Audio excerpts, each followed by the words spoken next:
At 10-2, Arizona has the look of a heavyweight champ. Fells goes up, makes the catch for a touchdown. Powerful, fast, and lethal on both sides of the ball. Wow, he is walloped. The defense draws a line in the sand and rises up. At 8-4, Minnesota's an intimidating underdog Touchdown run by Adrian Peterson. that grounds and pounds their opponents into submission. And Stafford was sacked. 7th time today. And now these teams meet in prime time with playoff positioning on the line.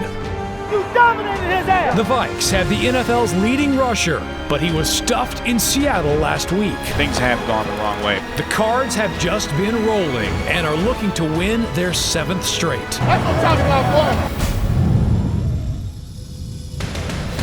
Under the bright lights in Arizona, Thursday Night Football. expect a heavyweight bout between two NFC contenders.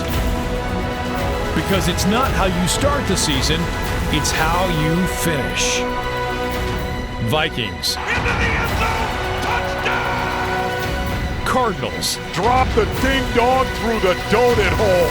It's a Thursday night fight.